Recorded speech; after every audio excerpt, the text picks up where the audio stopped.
La discipline, c'est le prix de ta liberté. Ton manque de constance, c'est le prix de ton échec. L'autodiscipline est la seule frontière entre le succès que tu vises et la vie de merde que tu es en train de tolérer. Regarde-toi. Regarde où tu en es aujourd'hui. Ne te mens pas.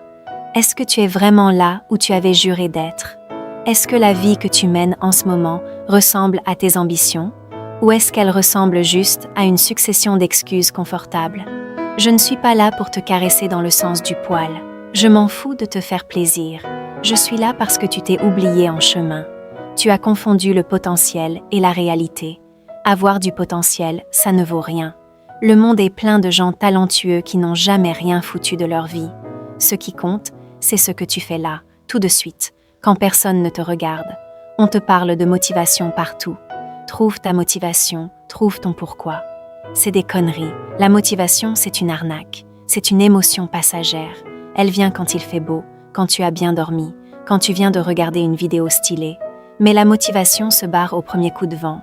Quand il est 5 heures du matin, qu'il fait froid, que ton lit est chaud et que ton corps te fait mal, ta motivation, elle est morte. Ce qui reste quand la motivation s'éteint, c'est la discipline. La discipline, c'est ta capacité à dire à tes émotions de la fermer et à faire ce que tu as à faire, que tu en aies envie ou non. C'est la seule et unique clé. Si tu veux changer ta vie, tu dois d'abord changer tes rituels. Dis-moi, combien de fois tu as dit « je commence lundi », combien de bouquins tu as achetés sans dépasser le chapitre 3, combien d'abonnements à la salle tu as payé pour rien. Tu ne triches pas avec moi là, tu triches avec toi-même. Et le pire, c'est que tu ressens cette culpabilité le soir en te couchant. Tu sais exactement ce que tu aurais dû faire et tu sais exactement ce que tu as choisi de faire à la place. Scroller, procrastiner, attendre le bon moment. Le bon moment n'existe pas. Il n'y aura jamais de conditions parfaites. Il y aura toujours un problème, une facture, une baisse de morale, une fatigue. La discipline, ce n'est pas l'absence de difficultés, c'est le refus de les laisser décider à ta place. Chaque matin, tu as un contrat tacite avec toi-même. Quand le réveil sonne et que tu appuies sur snooze, tu viens de signer ton premier échec de la journée. Tu viens de dire à ton cerveau « Mes rêves peuvent attendre 10 minutes de plus parce que j'ai la flemme ». Tu commences ta journée en te soumettant à ta paresse. Comment tu veux gagner la guerre de la vie si tu perds le tout premier combat contre un bouton sur ton téléphone? La discipline, c'est un muscle. Si tu ne le fais pas travailler, il s'atrophie. Quand tu choisis la facilité à court terme, tu choisis la souffrance à long terme. Le regret pèse des tonnes, alors que la discipline pèse des grammes. Tu préfères avoir mal maintenant pendant 1 heure à l'entraînement ou avoir mal toute ta vie en regardant en arrière avec des « si ». Choisis ton camp. Bon, maintenant que les bases sont posées, on va parler de comment on fait concrètement. Parce que c'est bien beau de s'énerver, mais il te faut une structure.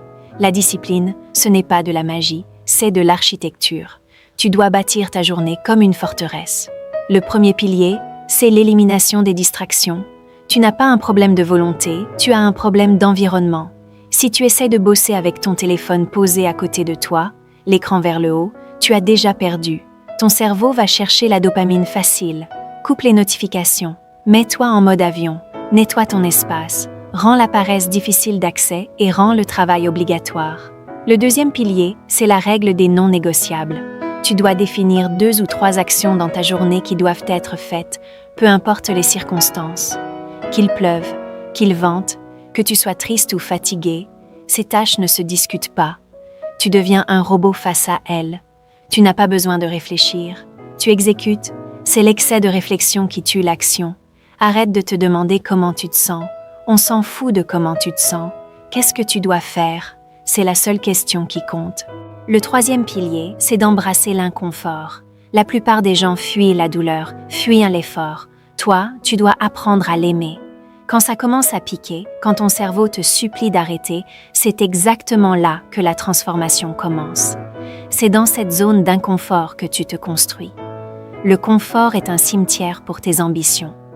Rien de grand n'est jamais né dans une zone de confort. Rien. Tu vas craquer.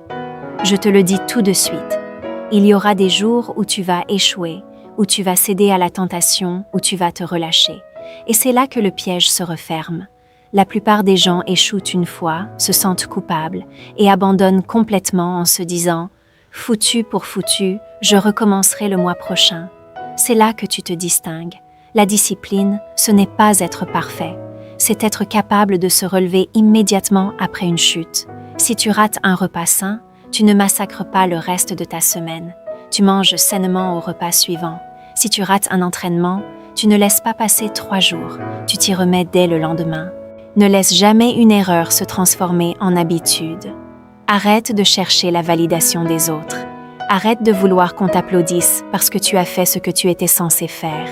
La fierté, elle se construit dans le secret. Elle se construit quand tu es tout seul dans ta chambre, face à tes démons, et que tu gagnes la bataille en silence.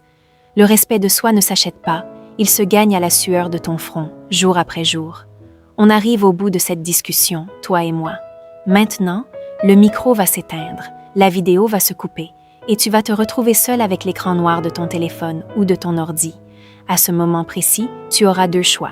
Soit tu fermes cet onglet, tu soupires, et tu retournes à ta petite vie tranquille, à tes vieilles habitudes, en oubliant tout ce qu'on vient de se dire. Et dans 6 mois, dans 1 an, tu seras exactement au même endroit, avec un peu plus de regrets et un peu moins de temps. Soit tu décides que c'est aujourd'hui que le massacre s'arrête. Tu te lèves, tu poses ce putain de téléphone et tu fais la première action concrète que tu repousses depuis des semaines. Pas demain, pas tout à l'heure, tout de suite. Ne me prouve rien à moi, prouve-le à toi-même. Deviens la personne que tu as toujours eu l'obligation d'être. Arrête de parler, arrête d'attendre, exécute.